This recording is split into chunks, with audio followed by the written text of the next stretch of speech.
Bom, nós seguimos falando então sobre os resultados da eleição na Alemanha, sobre a saída de Angela Merkel. Vamos tentar entender um pouco melhor a importância da eleição na Alemanha para a Europa, para nós aqui, relações da Alemanha com o Brasil. Para isso, vamos conversar ao vivo com um analista do Núcleo de Prospecção e Inteligência Internacional da Fundação Getúlio Vargas, Leonardo Neves. Leonardo, muito obrigado pela entrevista aqui para a CNN. Bom dia para você.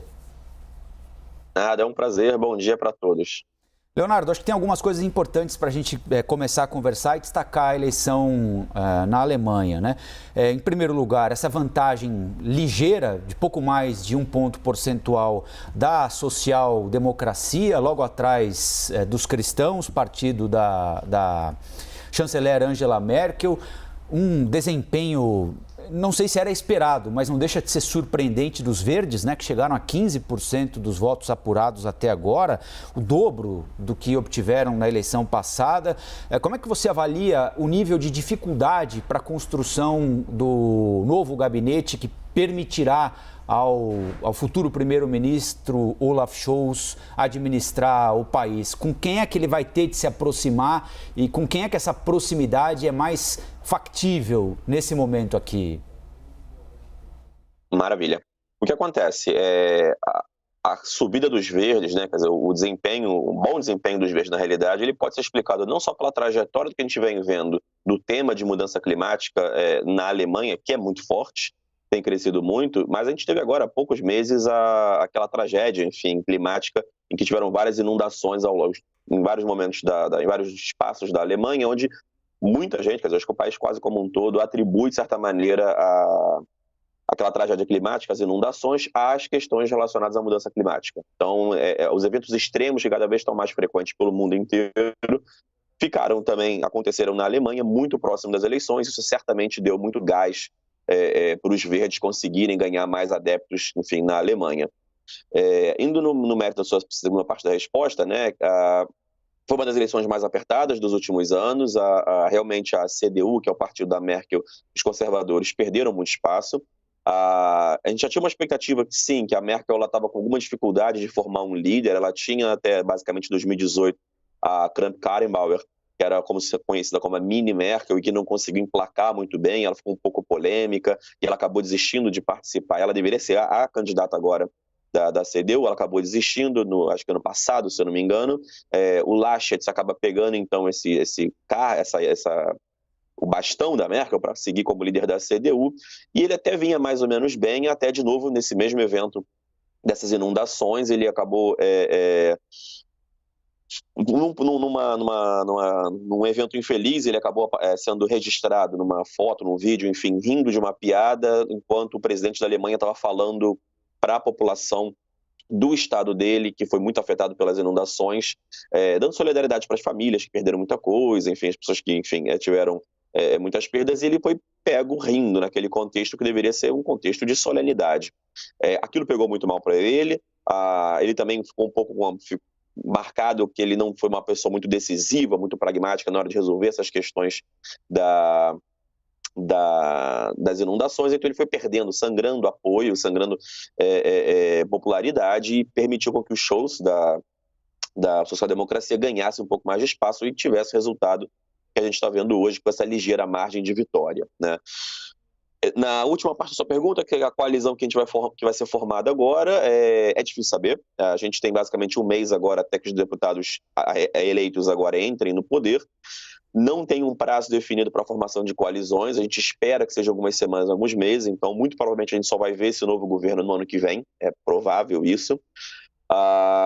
O que os principais analistas alemães estão dizendo, que provavelmente vai ser uma formação juntando ali os sociais-democratas, os verdes, que são a terceira força, e os liberais, que vieram ali como quarta força. Havia uma expectativa que talvez o partido Die Linke, a esquerda, né, que é o partido mais à esquerda, também formasse parte dessa coalizão, ou fosse um outro elemento nessa equação, mas ele foi mal, ele foi pior do que se esperava, ele ficou até abaixo dos 5%, que são ali uma cláusula, funciona como uma cláusula de barreira na Alemanha. Então, essa configuração é a configuração que talvez mais apostadores colocassem as suas fichas, inclusive porque Scholz, dentro da sua plataforma, ele criticava muito a CDU, apesar de fazer parte do governo, ele criticava a CDU e falava que é um novo momento para a Alemanha, e ele classificou agora, logo no fim das eleições, uma ideia de que, olha, os vencedores dessa eleição são, de fato, os liberais, os verdes e a social-democracia que ganharam assentos de fato, enquanto a CDU ficou um pouco para fora na medida que eles perderam muitos votos. Então é um novo momento para a Alemanha, diz Scholz, então a gente deve esperar que essa coalizão fique sem a CDU por enquanto. Leonardo, qual é a relação que o Brasil tem com a Alemanha? Que tipo de conexão nós temos entre os dois países, economicamente falando? Qual seria a relevância entre essa relação Alemanha-Brasil? É bastante grande, é bastante grande. A Alemanha, São Paulo, se não me engano, é a cidade do mundo que tem mais investimento alemão fora da Alemanha, né? Então, quer dizer, tem muita empresa, muito investimento, tem muita empresa alemã aqui. Basicamente quase todas, se não me engano, quase todas as fundações partidárias, né? Quer dizer, cada partido alemão tem uma fundação política e todas elas têm seus escritórios aqui no Brasil. Eles são grandes escritórios da América Latina, das fundações alemãs estão aqui. Então, o Brasil é um país-chave para a Alemanha em vários aspectos, né? Então, se dedicam bastante atenção para o Brasil. E tanto é que, outra coisa, o Brasil também ele é um dos principais destinos da Alemanha do ponto de vista de financiamento para a mudança climática via Fundo Amazônia, que está agora congelado no governo Bolsonaro, mas é também via um espaço onde eles colocam bastante atenção para a preservação da Amazônia, enfim, faz parte da estratégia climática deles tentar ajudar a Amazônia. Então o Brasil é importante do ponto de vista econômico, do ponto de vista social, do ponto de vista climático, tem relevância. O Brasil, tradicionalmente, tem uma agenda internacional parecida com a Alemanha. O Brasil vota muito parecido com a Alemanha, muitas vezes, em vários fóruns internacionais. Então, tem um espaço aí onde os dois tradicionalmente se dão muito bem. Obviamente, tem alguns pequenos momentos onde, como é o momento atual, onde tem um certo dissenso nas opiniões, mas, de maneira geral, eles são bem próximos. Então, a Alemanha é um país importante para o Brasil em vários aspectos, na minha opinião. Leonardo, quero pegar carona aí na sua resposta, porque o Fundo Amazônia, que bilhões de euros, né, foi congelado no início do governo do presidente Jair Bolsonaro, porque a pauta ambiental e climática é muito importante para a Noruega e a Alemanha. O avanço, né, dos verdes, né, do Die Grünen na Alemanha, agora faz com que esse congelamento se estenda ainda mais e que as relações fiquem ainda mais tensas entre o governo brasileiro e o governo alemão por conta da questão ambiental? A sua pergunta é ótima. Eu tendo a crer que não vai ser nada muito pior. Eu concordo com você, quer dizer, a ideia de incluir os verdes como um parceiro forte dentro da coalizão, talvez como a segunda força da coalizão, indique que o Brasil teria uma situação mais difícil. Só que, ao mesmo tempo, a minha percepção é a seguinte: os danos que a gente poderia ter sofrido, os principais danos pelo menos, né, se nada muito mais grave acontecer, já mais ou menos aconteceram, que é o congelamento do fundo, que já está congelado, então a probabilidade dele voltar é baixa, o acordo Mercosul-União Europeia, que você tem outros países travando esse acordo, como França, Áustria, Irlanda, já está travado. A Alemanha provavelmente agora que via Merkel era a favor do acordo continuar, agora com os verdes e com os sociais-democratas, provavelmente eles vão entrar no grupo dos que vão continuar travando o acordo. O que não vai fazer diferença, porque ele já está travado, né? Só aumenta a força desse travamento. De todo modo, a minha percepção é a seguinte: a gente está vendo que pela situação, não vai ser uma coalizão fácil de ser formada, ninguém está esperando isso. Então a expectativa é que esse governo só seja formado e só comece a operar no ano que vem.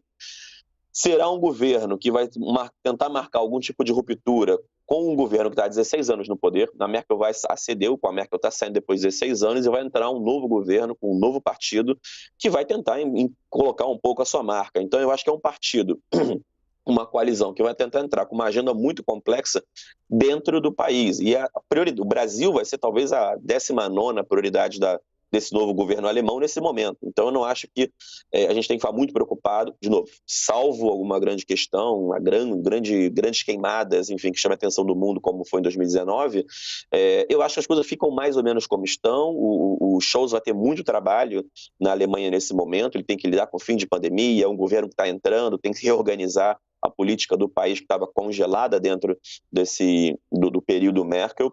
E quando eles começarem a querer olhar um pouco mais para o mundo, começarem a tentar engrenar um pouco mais uma política internacional mais assertiva, já está no fim do governo Bolsonaro, supondo que o governo Bolsonaro vai acabar e ele vai perder as eleições, como hoje as pesquisas indicam. Se o governo Bolsonaro ganha, a gente muda completamente o cálculo, e aí sim, talvez o Brasil tenha que lidar um pouco melhor lidar um pouco de forma mais cuidadosa com uma Alemanha um pouco mais dura em relação às suas posturas. Mas no ano que vem, dado a possível demora na formação da coalizão, dado as prioridades políticas domésticas que o governo Scholz deverá ter que enfrentar, e dado que no finzinho do governo, isso vai esperar um momento em que a gente vai estar nas eleições brasileiras indicando quem que vai entrar no novo governo em 2023, eu acho que a gente não deve sofrer, de novo, salvo grandes questões, um grande evento, a gente não deve sofrer grandes problemas em relação a isso.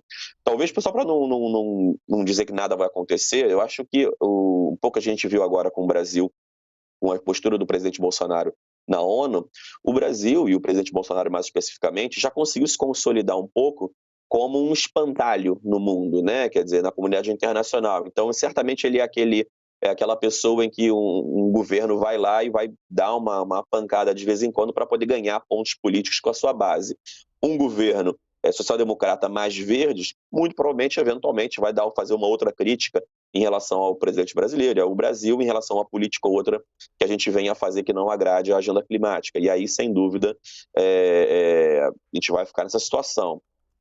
Vai ter problemas objetivos para a relação Brasil-Alemanha, para a questão econômica? Acho improvável, mas a gente vai ficar ainda ouvindo um pouco críticas duras em relação ao Brasil, um pouco nessa postura de ganhar pontos políticos com a sua base, mas eu acho que isso talvez seja o principal problema que a gente possa vir a enfrentar no ano que vem.